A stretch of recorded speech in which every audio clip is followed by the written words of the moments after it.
자, 인사하겠습니다. 반갑습니다. 김선희입니다. 와. 네. 저희 나노코믹을 통해서 이렇게 만나서 너무 반갑습니다. 저는 양자나노과학 연구단에서 근무하고 있는 김선희입니다. 양자나노과학 연구단은 과학기술정보통신부 산하의 기초과학연구원에 속한 연구단이에요. 그래서 한 50명 정도 되고 물리 중에서 특히 양자 연구를 합니다. 기초과학연구원에 저희 같은 연구단이 30개 정도 있어요. 그래서 각자 자기의 특정 주제를 가지고 연구를 합니다. 저희는 양자역학, 특히 양자 컴퓨터 연구를 열심히 하고 있는 연구단이고, 외국인이 되게 많아요. 절반이 외국인, 절반이 한국 사람. 굉장히 국제적인 연구단입니다. 그리고 나노코믹은 저희 중학생들에게 어떻게 하면 양자역학을 재미있게 소개할 수 있을까? 나노과학에도 재밌는 것들이 많은데 그거를 가르치면 학생들이 과학에 조금 더 관심을 가지고 이제 견문을 넓힐 수 있을 것 같아서 기획을 했고요.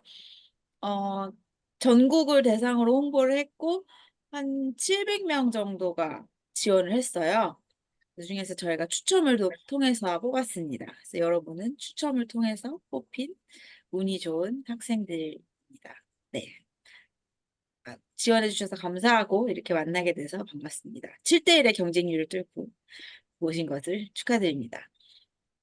그리고 오늘은 강수진 선생님이 슈레딩거 고양이의 반전이라는 제목으로 강연을 해줄 거예요. 저희 이거 지금은 없는데 보석 십자수 받으셨죠? 이렇게 이거 안 나오네. 보석 십자수 받으셨죠? 그 재료에 있는 이게 슈레딩거 고양이를 본따서 만든 거거든요. 만들어 놓은 게 없는데 그래서 슈레딩거 고양이 보석 십자수가 있는데 도대체 슈레딩거 고양이가 뭐냐 할 수 있잖아요. 그래서 저희가 친절하게 알려드립니다. 그래서 지금 선생님이 몇 반이죠? 강수 선생 저 3반인가요? 2반이요. 아, 7 2반이요. 저희가 네. 총 5반이 있어요. 그래서 한 20명씩 5반 해서 110명이 하고 있고 강수진 선생님 그 중에서 7-2반 선생님이십니다. 7은 7회여서 7이고요. 벌써 일곱 번째예요. 나노 코믹에 유서가 꽤 있습니다. 그러면 저희 강수진 선생님 간단히 네. 자기소개 하시면서 강연 시작해 주시면 감사하겠습니다. 질문은 네. 채팅으로 실시간으로 남겨주시면 다 끝나고 선생님이 답을 해주실 거고요. 끝나고 손 들고 질문할 시간도 가질 거니까 네, 뭐 열심히 들어주시면 감사하겠습니다. 선생님께 박수. 시작하겠습니다. 네, 여러분 안녕하세요. 오늘 만나뵙게 돼서 정말 반갑습니다. 선생님은요, 오늘 슈레딩거 고양이의 반전이라는 주제로 여러분께 강연을 할 2반을 담당하고 있는 강수진입니다. 반갑습니다. 네, 그럼 이제 시작을 해볼게요. 여러분, 슈레딩거 고양이라는 것을 들어본 친구들이 있나요? 있으면은 손 들어주시면 고맙겠어요.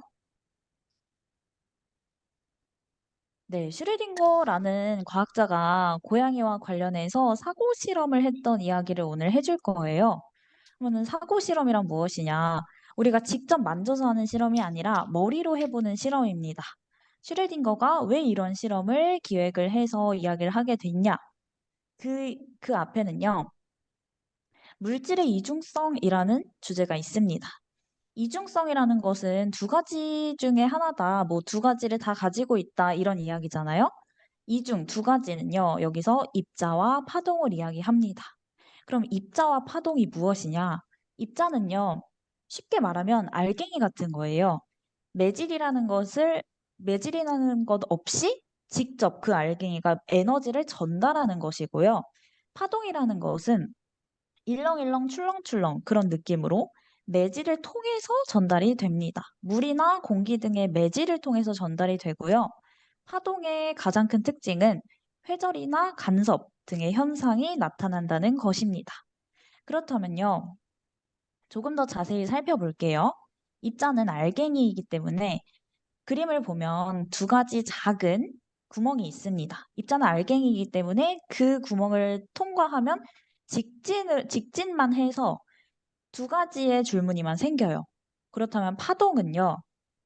파동은 저 두 가지의 구멍을 지난 뒤에 다시 그 옆으로도 퍼져서 저런 다양한 밝은 무늬와 어두운 무늬, 간선 무늬라고 하는 밝은 무늬와 어두운 무늬를 만들곤 합니다. 그래서요, 처음에 과학자들이 빛이라는 건 무엇일까? 우리는 빛을 통해서 물체를 봅니다. 그렇다면 그 빛의 정체는 무엇인가에 대한 이야기를 펼치게 돼요. 첫 번째로 아이작 뉴턴이라는 뉴턴의 사과 알죠? 중력. 그 뉴턴이라는 과학자가요, 빛은 입자일 것이다 라고 주장을 합니다. 그 근거는 빛이 반사하기도 하고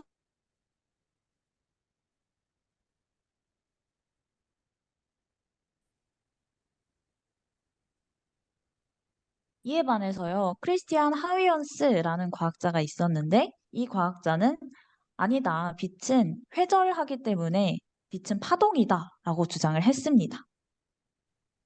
이 두 가지 주장에 대해서 이 당시 17세기에는 아이작 뉴턴이 훨씬 저명한 과학자였기 때문에 뉴턴의 명성으로 인해서 빛은 입자다라는 아이디어가 주된 아이디어가 되게 됩니다. 그 다음에 토마스 영이라는 과학자가 어떤 실험을 해요. 어떤 실험이냐? 방금 앞에서 본 두 가지 구멍인 이중 슬릿 실험을 합니다. 이를 통해서 빛을 이중 슬릿에 통과를 시켰더니 단 두 가지 줄이 아닌 밝고 어두운 간선 무늬가 생겼다. 그렇기 때문에 빛은 파동이다. 라고 이야기를 하게 됩니다. 그 다음 19세기 말입니다. 파동에 대해서 다시 제임스 맥스웰이라는 과학자가 주장을 펼치게 돼요. 빛은 전기장과 자기장으로 이루어진 파동이다. 그리고 파동의 가장 큰 특징 중에 하나는 매질을 통해서 전달된다는 것이었어요. 그렇기 때문에 우리가 빛의 매질을 모르잖아? 에테르라는 매질을 통해서 전달되는 거야 라는 주장을 합니다. 후에 빛은 매질 없이 전달되는 것이라는 게 밝혀지지만 이 당시에 에테르라는 개념은 굉장히 획기적이었어요. 파동설에 굉장히 큰 지지가 됐죠. 그 다음 하인리 헤르츠라는 과학자가 있습니다. 이 과학자는요, 광전 효과 실험이라는 것을 했어요. 이 실험이 어떤 것이냐면 금속에 빛을 쏘았어요. 그랬더니 전자가 튀어나왔다. 광자랑 전자가 충돌을 해서 튀어나왔다. 충돌은요, 일반적으로 생각해보면 알갱이끼리 만나서 부딪히는 거잖아요. 그렇기 때문에 이거 광전효과 실험을 해봤더니 빛의 입자성이 증명이 됐다라고 이야기를 하더라고요. 했습니다. 그 다음, 우리가 가장 잘 아는 과학자 중에 한 명이죠. 바로 알버트 아인슈타인입니다. 알버트 아인슈타인이요, 방금 말한 헤르츠의 광전효과 실험을 전폭 지지하면서 빛이 파동이라니 말도 안 된다. 빛은 무조건 입자다. 라면서 광양자설을 주장을 합니다. 후에 알버트 아인슈타인은요, 이 광양자설로 노벨상까지 수상을 하게 되죠. 그 이외에도 다양한 무수한 저명한 과학자들이 다양한 실험을 해요. 그래서 지금까지 쌓인 데이터를 보면 입자설을 지지해주는 실험은 광전효과 실험, 그리고 흑체 복사와 관련된 것, 광양자설, 상대성 이론 등이 있고요. 파동설을 지지해주는 것은 이중슬릿 실험과 프레넬 회절, 그리고 전자기파 등이 있었습니다. 그러면 이제 과학자들은 혼란이 와요. 근데 입자인 것 같아, 파동인 것 같아? 나는 두 가지 다 근거가 굉장히 명확해서 입자다 혹은 파동이다 라고 말하기가 좀 어려워. 둘 다 맞는 것 같아. 라고 이야기를 하죠. 이때 이제 과학자들이 처음으로 빛은 입자이면서 파동인 건가? 하는 생각을 하게 됩니다. 이것이 바로 처음에 말한 빛의 이중성이죠.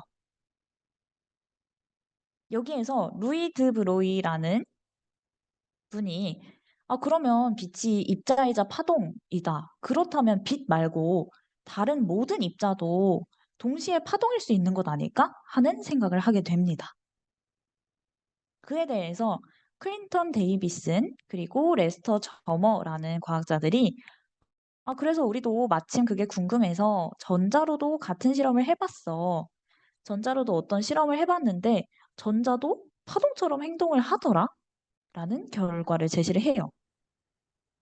그래서 다른 과학자들은 또 그럼 빛이나 전자나 다 굉장히 작은 영역에서 볼 수 있는 것이니까 그럼 매우 작은 영역에서 모든 입자는 입자이자 파동인 건가? 하는 생각까지 하게 됩니다. 이것을 입자 파동 이중성이라고 합니다. 그래요. 이제는 입자의 근거도 명확하고 파동의 근거도 명확하니까 입자이자 파동일 수 있겠다는 건 알겠어. 그런데 언제는 입자성을 보이고 언제는 파동성을 보이잖아? 그 기준이 도대체 뭐지? 라는 의문을 갖게 됩니다. 여기에 대해서 처음에 말한 슈레딩거는 수학도 매우 잘했어요. 그래서 슈레딩거가 어떤 방정식을 제시를 해요. 이 방정식을 기반으로 막스 보르는요. 방금 말한 슈레딩거 방정식을 통해서 구한 파동 함수라는 것이 있는데 그 파동 함수로 입자가 어디에 존재할지 특정 위치에 존재할 확률을 알 수 있어 라고 이야기를 합니다. 그리고 그 확률이 마치 파동처럼 퍼져 나가는 것이다 라고 이야기를 하죠. 그러면요, 그 확률에 대해서 조금 더 자세히 살펴볼게요. 우리가 보통 확률이라고 하면요. 예를 들어 주사위를 던진다고 생각해 봅시다. 1, 2, 3, 4, 5, 6 중에 한 가지가 나와요. 그러면은 1이 나올 확률도 6분의 1, 2가 나올 확률도 6분의 1, 그리고 3, 4, 5, 6까지 모두 6분의 1이라는 확률을 가지죠. 그런데 여기에서 말한 확률은요. 여기 있을 확률이 저기 있을 확률과 똑같지 않아요. 여기 있을 수도 있고 저기 있을 수도 있고 어쩌면 아예 없을 수도 있다. 그런데 관측을 함으로써 한 가지 위치로 정해지는 거다라는 되게 획기적인 이야기를 해주죠. 여기서 우리는 관측에 좀 더 주목을 해야 합니다. 관측에 대해서는 이따가 좀 더 자세히 다루도록 할게요. 그리고요, 이제는 코펜하겐 학파라는 학파에서 닐스 보어 그리고 베르너 하이젠베르크라는 두 과학자가요. 코펜하겐 해석을 가지고 옵니다. 코펜하겐 해석을 조금 더 자세히 볼게요. 첫 번째로는 불확정성의 원리입니다. 불확정성의 원리의 메인 아이디어는요. 동시에 관측하는 것이 불가능한 물리량이 있다. 예를 들어서 위치랑 운동량. 위치가 확실해지면요. 운동량이 불확실해지고요. 운동량이 확실해지면 위치가 불확실해져요. 이처럼 동시에 두 가지를 다 확실히 관측할 수 없는 물리량이 있다는 것이 불확정성의 원리 첫 번째고요. 두 번째는 상도성의 원리입니다. 방금 말했잖아요. 확률이 파동처럼 퍼져나간다고. 확률 파동일 때는요. 입자성과 파동성을 동시에 가진다. 그런데 관측했을 때 한 가지 성질이 딱 정해지는 것이고 입자성과 파동성을 동시에 관측하는 것은 불가하다. 관측함으로써 한 가지가 정해지고 나머지 한 가지 성질은 볼 수 없다는 것이지요. 여기서도 계속 관측이라는 말이 나왔죠. 관측 전에는 여러 가지 성질, 두 가지 성질이죠. 입자성과 파동성이 동시에 존재하고 관측을 함으로써 입자성을 띈다 또는 파동성을 띈다고 성질을 한 가지로 결정할 수 있다고 이야기를 했어요. 굉장히 모호하고 어려운 말이에요. 관측하기 전에는 두 가지 성질을 다 지니는데 관측을 함으로써 한 가지 성질만 보여준다는 말이잖아요. 그래서 여기에 대항하는 이제 방금 말한 코펜하겐 학파의 닐스 보어 그리고 우리가 잘 아는 아인슈타인의 설전이 시작이 됩니다. 20세기 초에 1927년에 제5차 솔베이 회의가 열려요. 이 사진을 보면 굉장히 많은 과학자들이 앉아 있죠. 여기서 무려 17명의 노벨상 수상자가 있습니다. 굉장히 저명한 과학자들이 모여서 광자와 전자라는 주제로 토론을 하게 돼요. 이때 가장 핫했던 것이 물질의 이중성이니까 그것에 대해서 계속해서 며칠씩 이야기를 나누게 됩니다. 앞서 말한 코펜하겐 학파에 대항해서 알버트 아인슈타인 그리고 어윈 슈레딩거가요. 고전 물리의 입장을 가지고 코펜하겐 해석은 말이 안 된다. 그렇게 모호한 현상이 있을 수 없다. 관측이 뭐길래 그 전에는 두 가지 성질을 다 가지고 관측을 함으로써 한 가지 성질을 가지느냐. 코펜하겐 해석은 틀렸다라고 주장을 합니다.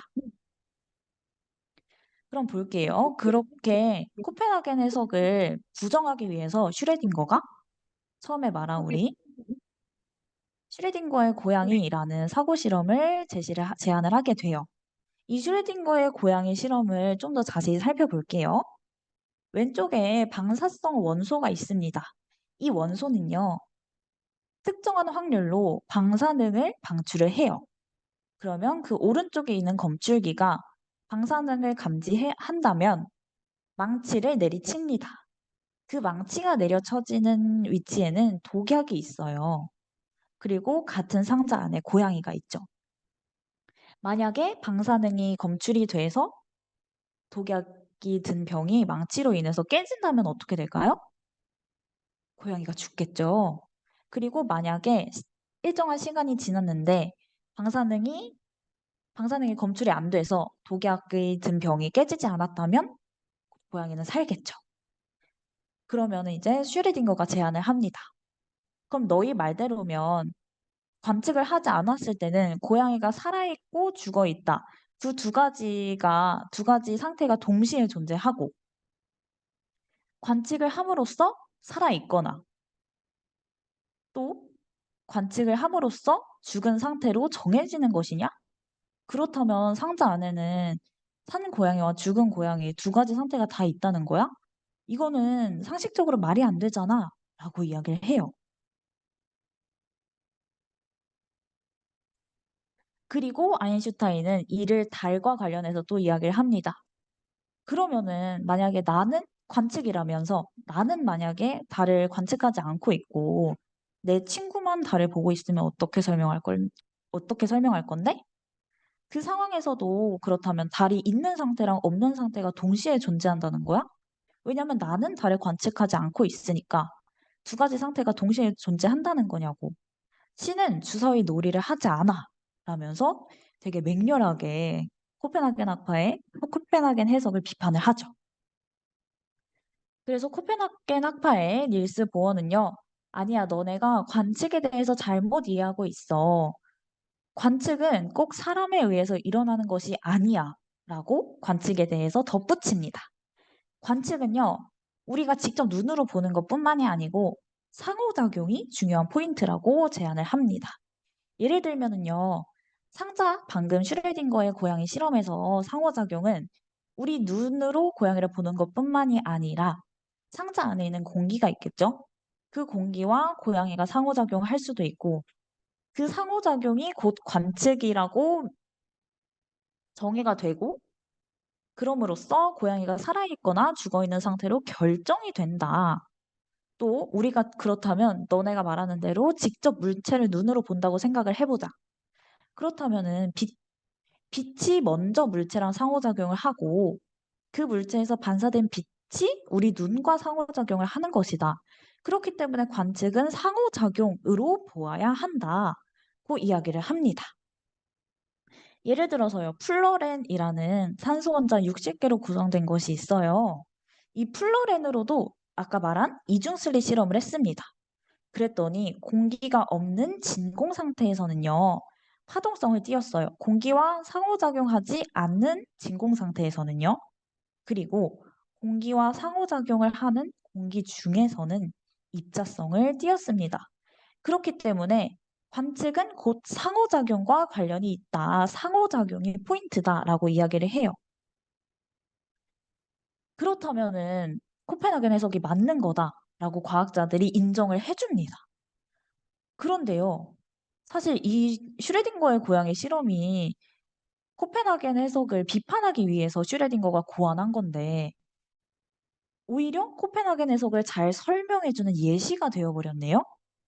그렇기 때문에 슈레딩거는 굉장히 분해합니다. 아, 내가 코펜하겐 해석을 부정하려고 고안한 실험인데 이게 코펜하겐 해석을 가장 잘 설명해주는 실험이 되다니. 아, 이게 무슨 모순이야? 라고 자조를 합니다. 그래서 이번 강연의 제목이 슈레딩거 고양이의 모순이에요. 그렇다면 닐스 보어는 어떻게 생각했을까요? 고마웠겠죠. 아, 우리 코펜하겐 학파의 해석을 이렇게 잘 설명해주는 실험을 고안해줘서 너무 고맙다.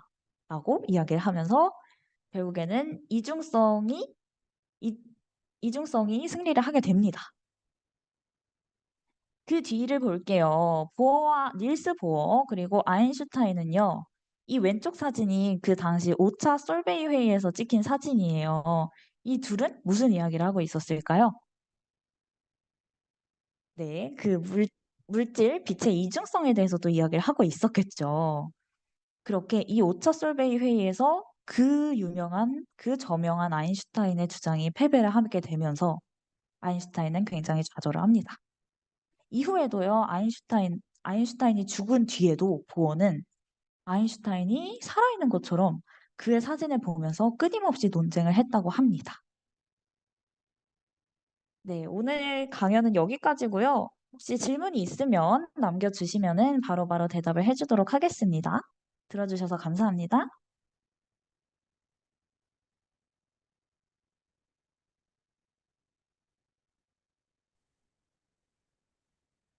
질문을 채팅으로 남겨주셔도 좋고요. 손들기 기능 있으니까 손들기 기능으로 표시하고 남겨주셔도 좋습니다. 아인슈타인이 틀렸대요. 신기하지 않나요? 아인슈타인이 틀렸다는 사실이. 그만큼 양자역학은 굉장히 새로운 이론이었습니다.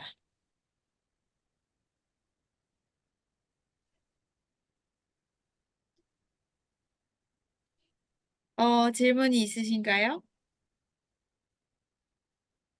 아, 질문이 올라왔어요. 선생님 답해 주시겠어요? 채팅 보시고. 잠시만요. 제가 아까 그거를 꺼놔가지고 플로팅을 어떻게 키는지 모르겠어요. 아, 잠시만요. 제가 읽어드릴까요? 네네네. 아, 최현준 학생이 네. 정보란 무엇인가요? 라고 질문했어요. 정보요? 네, 아마 네. 그 관측의 맥락에서 나온 정보란 뜻인가? 최현준 학생 마이크 끄고 한번 무슨 뜻인지 자세히 얘기해 줄 수 있어요? 아, 마이크 켜고 질문에 대해서? 한 측에서 정보의 유출을 위해 슈레딩거의 상태가 고양이의 상태가 결정이 된다 했는데 이 정보가 무엇인지. 잠시만요. 제가 지금 돌아왔어요. 정보란 무엇인가요? 정보는요, 예를 들어서 고양이가 이제 되게 다양한 정보가 있을 수 있겠죠. 만약에 고양이가 살아있는 상태다. 그러면 고양이가 호흡을 하면서 산소를 들이마시고 또 이산화탄소를 내뱉고 그런 것도 정보라고 할 수 있고, 고양이가 죽었다면은 거기에서 이제 세포 활동이 멈추고 그런 것도 다 정보라고 할 수 있어요. 그것이 미시세계, 아주 작은 세계에서 상호작용을 통해서 다 관측이 된다고 이야기를 한 거예요.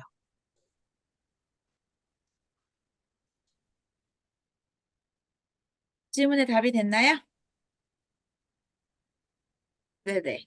그 다음 학생은 홍승주 학생이 했는데요. 이 파동 함수를 이용하면 순간이동이 가능한가요? 아, 양자역학에 들어본 게 많은 학생이 하는 질문 같습니다. 순간이동은요, 아무래도 물리학적으로는 거의 불가능하다고 봐야 합니다. 이거를 파동함수의 이론만 생각하면은 충분히 가능한데요. 아무래도 우리는 왜냐면 이 파동함수, 양자역학은 굉장히 작은 세계에서의 이론을 다루고 있는 건데 우리는 너무 커요, 그러기에는. 그래서 어렵다고 볼 수 있습니다. 전자나 광자처럼 정말 양자 세계에 있는 작은 입자들은 순간이동한 것처럼 벽을 음, 뚫고 지나가기도 해요. 주사 터널링 현미경도 이렇게 팁이 있는데 이 팁에서 표면까지 전선이 이어지지 않는데도 전자가 이렇게 터널링을 해서 지나가는 원리를 이용하는 거거든요. 그 터널링을 뭐 순간이동이라고 표현할 수도 있겠죠. 왜냐면은 전자가 지나갈 길이 없는데 이제 뚫고 지나가는 거니까. 그래서 하지만 강수 선생님이 말씀하신 것처럼 우리처럼 큰 물체들은 힘듭니다. 아쉽게도. 질문에 답이 됐나요? 홍순주 학생 어디 있는지 모르겠는데. 네. 다음 질문 넘어갈게요. 유지승 학생이 그러면 빛은 파동이면서 입자인 것인 건가요? 라고 질문 주셨어요. 네, 그렇죠. 그래서 코펜하겐 학파의 코펜하겐 해석이 이기게 되면서, 빛은 이중성을 가지고 있다. 빛은 입자성과 파동성을 모두 가지고 있는 게 맞다라는 결론이 됐습니다. 왜냐하면 아인슈타인은 빛은 입자야라고 입자성만을 주장했기 때문이죠. 네. 그래서 네, 빛은 파동이면서 입자인 걸로 네, 결론이 났습니다. 맞죠? 네, 네, 네. 맞습니다. 유지승 학생이 한 질문에 대한 답은 예입니다. 그다음에 한성현 학생이 한 질문은 그러면 슈르딩거의 고양이는 상자 속 공기와 상호작용을 할 수밖에 없는데 그러면 고양이의 상태가 정해지게 되는데 그럼 중첩 상태가 불가능하지 않을까요? 네, 오, 좋은 예리한 질문이에요. 질문이에요. 굉장히 네. 예리합니다. 근데 여기에서 이제 다시 생각해 봐야 될 것은 이 슈레딩거의 고양이 실험은 실제로 행한 게 아니라 머릿속에서 그냥 우리가 토론할 때 이러면 저렇게 되는 거 아니야? 라고 예상을 하잖아요. 그런 식으로 머릿속에서만 지어낸 실험이기 때문에 많은 한계가 있고 모순이 있을 수 있어요. 그래서 서현 학생의 말이 사실 맞아요. 그래서 실제로 그 양자 상태와 중첩 상태의 그런 복잡성은요, 이걸로 충분히 설명이 안 돼요. 그렇기 때문에 그냥 단순한 비유 정도로만 생각하는 게 좋습니다. 네, 감사합니다. 답이 됐겠죠? 네. 혹시 추가로 궁금한 게 있으면 채팅을 남겨주세요. 넘어갈게요. 박남준 학생의 질문입니다. 작은 세상에서는 파동이면서 입자인 중첩 상태인데 저희가 살고 있는 맨눈으로 볼 수 있는 것들은 왜 중첩 상태가 아닌 건가요? 오, 이것도 아, 굉장히 예리한 질문이다. 좋은 학생들이 너무 질문이에요. 똑똑해요. 요번 7회차 학생들이 너무 똑똑한데, 일단은요, 선생님이 방금 말한 아주 작은 세상이 있잖아요. 그것을 우리가 미시세계라고 불러요. 그리고 우리가 살고 있는 지금 우리가 눈으로 직접 보고 상호작용하는 것을 큰 세계인 거시세계라고 부릅니다. 미시세계가 모이고 모여가지고 거시세계를 만든다 뭐 이런 식으로 봐도 되는데요. 미시세계에서의 상호작용이 엄청나게 많이 모여서 거시세계를 이루는 거잖아요. 그렇기 때문에 굉장히 많이 얽혀 있기 때문에 우리가 맨눈으로 보는 것은 중첩 상태로 보기가 어렵습니다. 굉장히 많은 상호작용을 하고 있기 때문이죠. 이미 관측이 됐다 이런 식으로 볼 수 있겠죠. 네, 그렇습니다. 넘어가겠습니다. 이주호 학생의 네. 질문입니다. 양자역학을 이용하여 할 수 있는 것이 무엇들이 있나요? 오, 많죠, 많죠. 진짜 많죠. 이거는요, 우리 이제 3주인가 4주차에서 한번 또 다룰 건데요. 양자역학 그리고 물리와 관련한 다양한 연구원 직업이라든가 기구, 실험 기구 이런 것들을 직접 또 공부를 해볼 거예요. 그래서 뭐 요새 핫한 것이 양자 컴퓨터가 있죠. 양자 컴퓨터는 이제 보안이나 효율에 관련돼서 굉장히 드라마틱하고요. 양자 통신, 양자 통신이나 아니면 그 양자 자체를 다루는 이제 실험 연구를 할 수도 있겠고, 그 영화 중에 앤트맨이라는 거 친구들 본 친구 있을 것 같은데 뭐 그런 다양한 것들이 있습니다. 사람이 엄청 커지고 엄청 작아지고, 뭐 실제로는 사실 어렵긴 하지만 그런 다양한 상상의 나래를 펼칠 수 있는 영역입니다. 맞아요. 양자역학으로 할 수 있는 게 너무 많아서 지금 정부 차원에서도 양자 연구를 굉장히 밀고 있어요. 그래서 양자 연구를 위한 예산이 막 따로 잡힐 정도로 전 세계가 어, 경쟁을 하고 있고 저희가 매일 쓰는 이런 스마트폰이나 컴퓨터나 여기에 들어가 있는 반도체, 메모리 이런 게 다 양자역학으로 만든 겁니다. 그래서 우리가 쓰는 모든 전자기기가 양자역학 덕분에 생겼다라고 생각해도 괜찮아요.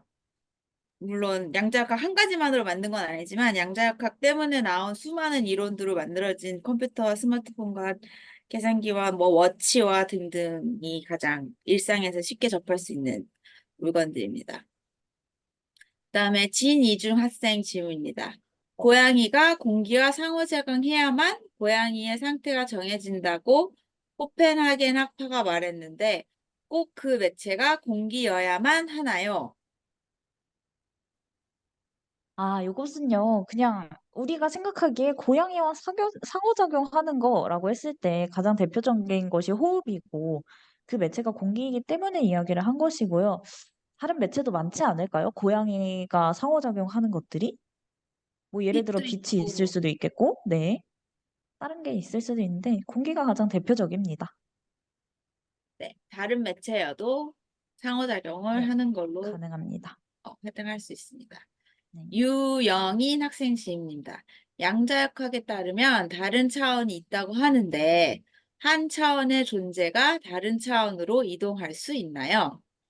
어, 다차원. 이거는요, 오, 멋진데요? 일단은, 뭐 실제로 이런 일이 일어난 적은 없고요. 이거는 왜냐면 양자역학뿐만이 아니라, 뭐, 다양한 이론들과 또 연계가 되어 있겠죠. 화학이라든가. 그래서 이거는 이론, 그러니까 여러분 그런 말 하잖아요. 이론상 가능, 뭐 이런? 이론으로는 이제 또 다른데, 실제 세계에서는 너무 많은 변수가 있기 때문에 사실상 불가능하다고 봅니다. 하지만 네, 뭐 언젠가 뭐 어떻게 될 수 있지 않을까요? 과학이라는 거 항상 발전을 하니까. 네네.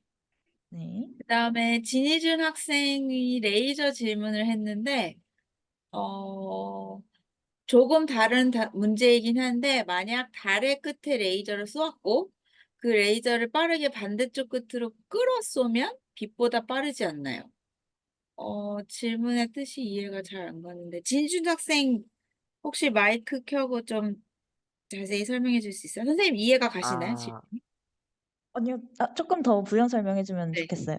혹시 마이크 들리시나요? 네, 네네네. 들려요.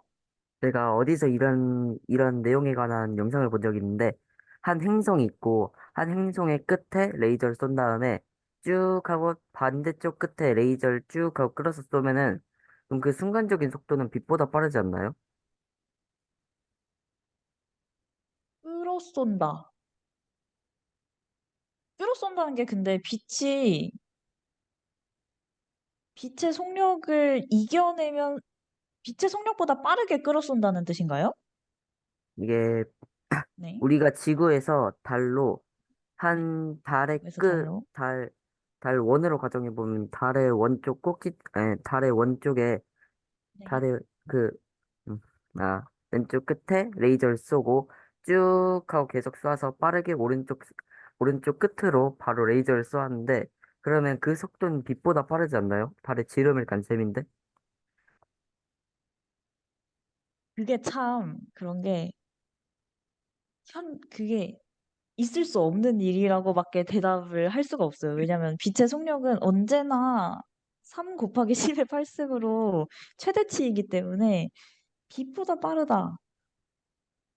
이거는 근데 이거는 선생님이 아직 아니면 나중에 그림으로 그려주거나 아니면은 그 영상 링크를 보내주면은 한번 쌤이 볼게요. 네, 네. 알겠습니다. 네. 감사합니다. 김아린 학생의 질문으로 넘어갈게요. 그러면 빛 말고도 파동이면서 입자인 약간 논란이 있는 또는 있었던 물질이 또 있나요? 많죠. 많죠, 많죠. 모든 양자가 파동이면서 입자이죠. 양자가 한 가지가 아니에요. 광자, 전자, 여러 가지 입자들이 다 양자고 강수진 선생님이 부연 설명을 해주실 거예요. 그게 저한테는 안 왔어요. 그 질문이. 그래요? 아마 아, 1대1로 그렇구나. 간 것 같아요. 네네네네. 빛 말고도 파동이면서 입자인 약간 논란이 있었던 물질이 또 있나요? 오, 그러면 어, 아까 보여주신 네. 플로렌도 그 입자 중 하나인 거 그렇죠. 아닌가요? 그렇죠, 네. 그렇죠. 그런 민시 세계의 모든 작은 입자들은 다 그런 논란이 함께 있었던 것이죠. 왜냐하면 처음에는 빛 가지고 그 논쟁이 시작이 됐는데 중간에 그랬잖아요. 빛 말고 그냥 미시세계, 작은 세계의 다른 입자들도 동시에 파동인가? 라고 했잖아요. 그렇기 때문에 뭐 방금 말한 플로리이라거나 또 뭐 펄소네 피스라는 입자가 있어요. 뭐 그런 다양한 입자들이 모두 함께, 빛과 함께 그 논란의 무대에 선 거죠. 자, 전자도 대표적이에요. 전자도 네네, 비치면서 파동인 대표적인 입자입니다. 맞습니다. 김준모 학생의 질문이 있어요. 이건 제가 답해 줄게요. 양자 컴퓨터는 원래 컴퓨터랑 뭐가 다른가요? 우선 알아듣기 쉽게 설명하자면 양자 컴퓨터는 지금 컴퓨터가 못하는 계산을 할 수 있어요. 그러니까 못한다는 게 너무 오래 걸리는, 지금 컴퓨터는 너무 오래 걸리는 그런 암호 해독이나 시뮬레이션 같은 계산을 양자 컴퓨터는 몇 초 만에 몇 분 만에 빠르게 할 수 있고요.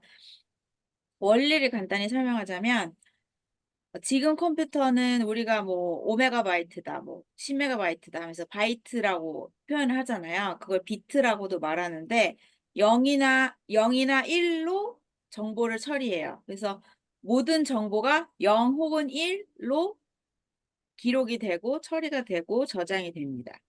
근데 양자 컴퓨터는 0도 있고 1도 있고 그 중간 값도 있어요. 그래서 하나의 큐비트가 가질 수 있는 정보의 량이 두 개보다 많아요. 세 개일 수도 있고 네 개일 수도 있고 더 많을 수도 있고. 그래서 보통 컴퓨터가 2비트 그러면은 0110 0110 1100 이렇게 네 가지밖에 표현을 못 하겠죠? 비트가 두 개 있으면 고전 컴퓨터에서는 0과 1로 표현하니까. 하지만 양자 컴퓨터는 큐비트가 두 개만 있어도 훨씬 많은 상태를 표현, 저장, 연산할 수 있어요. 그래서 그 양자 컴퓨터 비트를 큐비트라고 하는 거고요. 그래서 큐비트는 더 많은 계산과 연산을 할 수 있고 또 일반 컴퓨터가 못하는 계산을 쉽게 빠르게 할 수 있다고 생각하시면 쉬울 것 같아요. 그리고 그 큐비트 자체에 대한 강연이 있어요. 저희가 그 장원준 박사님이라고 저희 연구단에서 설명 제일 잘해주신 박사님이 한 강연이 있거든요. 30분짜리. 큐비트가 뭔지에 대해서 제가 링크 올려드릴게요. 그거 보시면 양자 컴퓨터가 무엇인지, 큐비트가 무엇인지, 왜 특별한지, 왜 빠른지 이제 공부하실 수 있습니다. 질문에 답이 되셨나요? 어디 계신지 안 보이지만 또 추가 질문 있으면 남겨주세요. 네, 정효원 학생의 질문입니다. 빛의 이중성을 증명하는 다른 실험이 또 있나요? 네. 정말 많습니다. 이 빛의 이중성이라는 거는 그 당시에 진짜 핫토픽이었기 때문에 모든 과학자들이 달려들었습니다. 그래서 아까 말한 영의 뭐 이중셀리 실험도 있고요. 마이켈슨 몰리라는 그 에테르 가지고 실험했잖아요. 그 실험도 있고 컴포톤 산란 실험이라는 것도 있어요. 이거 뭐 그런 실험도 있고 드브로이 실험 등등 이거는 사실 유튜브에 찾아보면 훨씬 자세하고 다양하게 나오기 때문에 지금은 설명하기에 좀 시간적으로 한계가 있어서 이름만 살짝 언급하겠습니다. 굉장히 네. 많아요.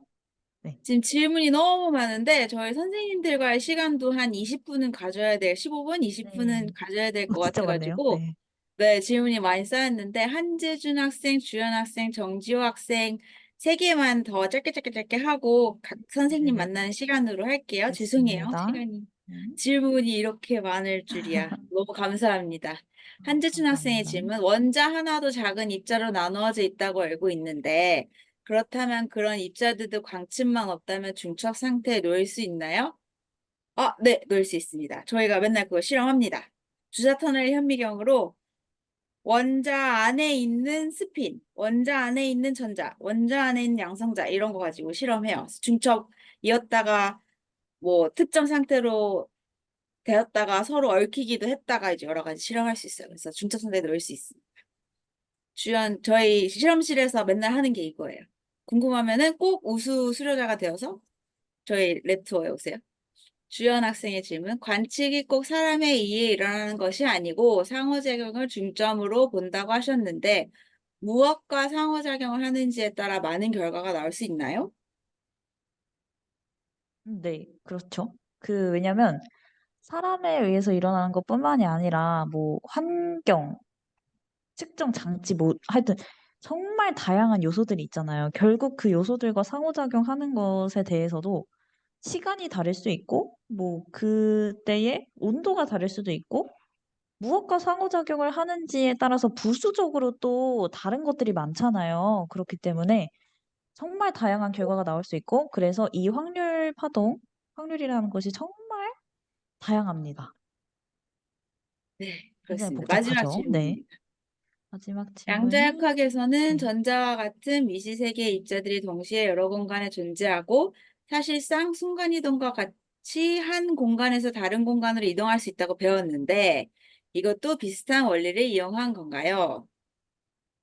네, 사실 선생님이 말하고 싶었던 게 그거예요. 완전히 같은 이야기를 하고 있는데 어쩌면 전달이 잘 안 됐나 싶기도 하고 어쨌든 정말 순간이동처럼 다양한 가능성이 이렇게 흩뿌려져 있다가 관측, 상호작용을 함으로써 이렇게 만약에 여기저기 있어요. 확률적으로는. 그러다가 관측을 함으로써 한 곳에 딱 정해지니까 나머지 곳에 있던 애들은 순간이동한 것처럼 보이는 거죠. 답이 네. 됐을까요? 네. 그리고 잠깐만요. 제가 질문을 하나만 더 할게요. 박주혁 학생, 만약에 모든 존재가 관측을 할 수 없다면 모든 존재는 중첩 상태에 있다고 볼 수 있는 걸까요? 이건 어쩌면 되게 철학적인 질문 같기도 한데, 이것도 네, 이론상 그렇죠. 그런데 모든 존재가 지금 지구와 똑같은 환경에서 모든 존재가 관측을 할 수 없다는 전제 자체가 사실 불가능해요. 근데 만약에 진짜 관측이라는 것이 아예 없다. 그러면 모든 존재는 중첩 상태에 있는 게 맞긴 해요. 네. 네. 이론상, 네. 저희 이제 질의응답은 여기서 마무리하고요. 여기서 질문 못한 분들은 자기 반 선생님한테 해주시면 선생님이 답해 주실 수 있을 거예요. 이렇게 많은 질문 해주셔서 너무 감사합니다. 감사합니다. 감사합니다. 또 질문에 대한 답을 듣는 건 또 강의 듣는 거랑 또 다르니까 다 같이 했고요. 더 머리에 잘 남을 수 있어서 지금 공지사항이 있습니다. 저희 각 반에서 점수가 제일 높은 3명은 저희가 줌으로 하는 랩투어에 초대를 해드려요. 그래서 그 랩투어에 초대를 받고 오시면 저희 실험실을 한 바퀴 제가 보여드리고 또 저희 연구원, 학생연구원이랑 같이 이야기할 수 있는 시간이 있어요.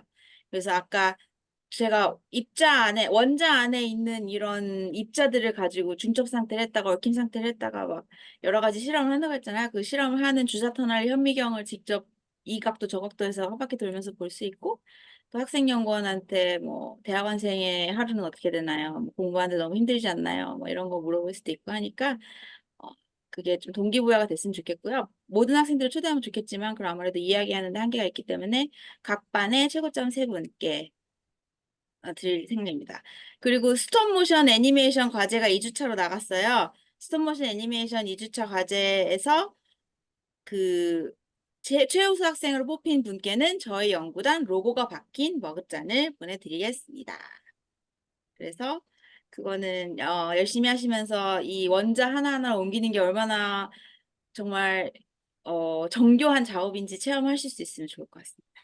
그다음에 저희 바로 이어서 할 건데 한 15분 정도 남았는데 제가 소회의실을 열었거든요. 그래서 소회의실로 자기 반 선생님 반으로 들어가면 됩니다. 왜 7-2반이 없어졌지? 네. 소회의실 들어가시는 방법 아시죠? 지금 입장하시고 선생님들은 학생들과 이야기 나누시고 자연스럽게 마무리하시면 됩니다. 이 방으로 다시 들어오실 필요는 없어요. 네, 여러분 감사합니다. 반갑습니다. 반가웠습니다. 소회의실로 입장해 주세요.